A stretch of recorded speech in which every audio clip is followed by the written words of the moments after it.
Lombardie, l'une des régions d'Europe où le Covid a été le plus meurtrier. Jessica Colombo est infirmière. Elle ne compte plus les patients qu'elle a dû accompagner jusqu'au bout, au point d'en perdre le sommeil. Même quand tu es épuisé, quand tu trouves enfin un moment pour aller dormir, tu vas dans ton lit et tu commences à tourner. Tu essaies en vain de trouver un moment de sérénité. Ma capacité de concentration en ce moment est à peu près égale à 0. Personnellement, j'ai du mal à lire, j'ai du mal à regarder un film. Penser que l'on a juste traversé la tempête est impossible. C'est la tempête qui nous a tous emportés. Penser que nous n'avons pas été changés par tout ça serait vraiment idiot. Et les personnes qui travaillaient avec moi, qui ont vécu ces choses avec moi,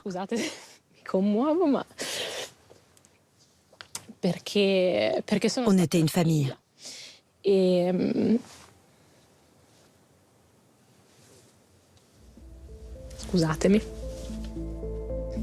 En mars dernier, leurs visages usés par les masques ont fait le tour du monde. Aujourd'hui, c'est la détresse des soignants qui se répand. Des syndromes de stress post-traumatique ont été repérés dans tous les hôpitaux d'Europe. Ils touchent 28% des soignants espagnols, 30% des jeunes médecins français et 39% des soignants britanniques. Mais c'est l'Italie qui est la plus affectée. La moitié des personnels de santé sont traumatisés, un quart d'entre eux sont en dépression. Comment les soignants sont-ils devenus les victimes collatérales de la crise? Comment guérir ceux qui nous soignent?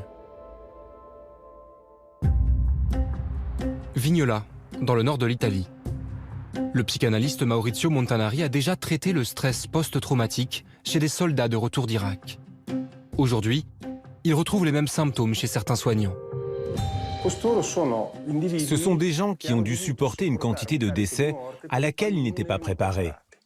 Des centaines et des centaines de cercueils tous les jours, sans la possibilité de prendre un jour de repos. Aujourd'hui, nous voyons des médecins qui ne parviennent plus à retourner au travail. Leurs nuits sont remplies de cauchemars. Certains ont développé des phobies. À la maison, ils ne peuvent plus embrasser leurs enfants et se perçoivent comme des personnes terrifiantes. Face à un virus qu'ils ne savaient pas guérir, les soignants se sont sentis démunis. Lors de la première phase, quand tout le monde était intubé, quand le virus n'était pas connu, beaucoup de médecins savaient qu'ils condamnaient leurs patients à mort. Ils étaient impuissants parce qu'ils savaient qu'il n'y avait pas d'autre réponse. Ils pouvaient seulement compter les victimes. Le Covid a fait 30 000 morts en Lombardie. Mais pour certains soignants, le plus dur a été de gérer les vivants. Tout juste diplômé, Livio Tarchi s'est retrouvé dans une unité de soins intensifs à Crémone. Après chaque décès, il était chargé d'appeler les proches des victimes. Ce qui était le plus difficile, c'était de faire comprendre aux familles qu'elles ne pouvaient pas voir le corps, qu'elles ne pouvaient pas voir leurs proches, mais que nous allions nous occuper des funérailles, qui en fait n'auraient pas lieu, et de l'enterrement. Parce que la loi, à ce moment-là, disait qu'il fallait tout faire pour éviter les contagions. Après un mois, je me suis écroulé quand j'ai dû appeler une famille. En réalité, l'épouse d'un patient dans le coma, dont l'état était fondamentalement irréversible.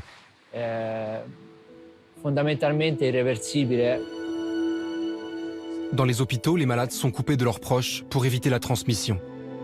Alors les soignants deviennent leurs amis, leurs confidents et leur seul lien avec l'extérieur. Un rôle pour lequel ils ne sont pas préparés. Souvent, les familles nous demandent des appels en vidéo, mais parfois ils nous demandent de le faire alors que le patient ne peut plus répondre. Et tu es là avec le téléphone à la main, à faire voir le visage du malade qui ne répond pas. Et tu as le parent à l'autre bout du fil qui pleure. Toi, d'une certaine manière, tu es obligé d'être là, parce que c'est très important que tu sois là. Mais tu n'es pas du tout protégé. Manque de protection psychologique, mais aussi manque d'équipement et de préparation. Les soignants ont eux-mêmes été victimes du virus. Il a tué 370 médecins et infirmières en Italie, 7 fois plus qu'en France, 16 fois plus qu'en Allemagne. À l'hôpital de Brescia, Francesco Castelli dirige le service des maladies infectieuses.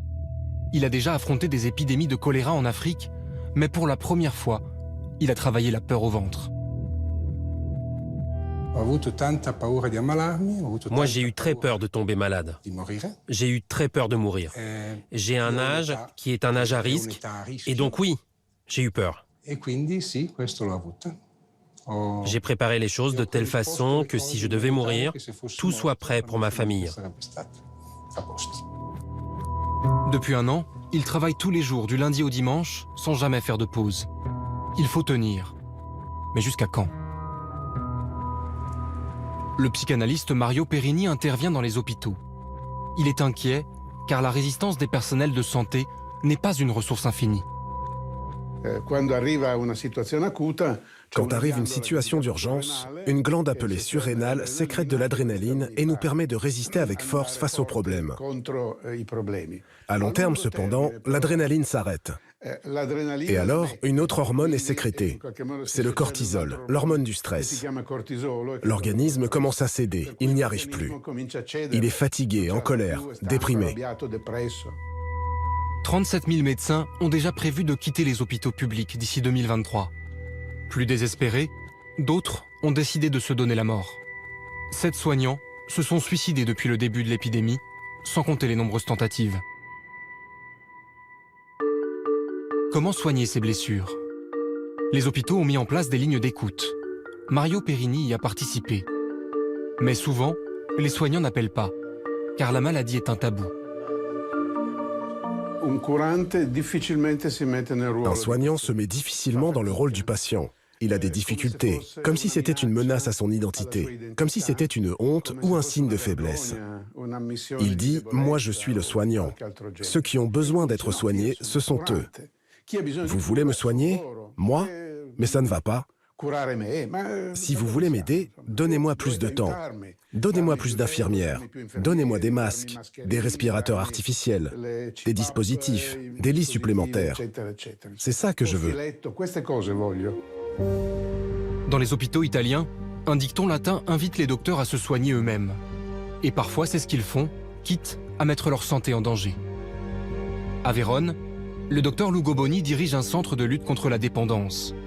Il compte un grand nombre de soignants parmi ses patients et la pandémie a empiré la situation. Durant ces derniers mois, de nombreux professionnels de santé nous ont contactés, car ils abusaient de médicaments, d'anxiolytiques, de somnifères, pour la plupart dus à des gardes très lourdes à l'hôpital. Par exemple, des collègues anesthésistes disaient que s'ils n'avaient pas pris quelque chose pour dormir, ils n'auraient jamais tenu le rythme qu'ils ont tenu. Valium, Xanax, Lexomil, les soignants qu'ils reçoivent prennent plus de 5 fois les doses autorisées, au risque de détruire leur mémoire et de multiplier les erreurs. C'est leur seul moyen pour tenir, en attendant une relève qui ne vient pas. Selon les syndicats, il manque toujours 30 000 soignants dans les hôpitaux italiens.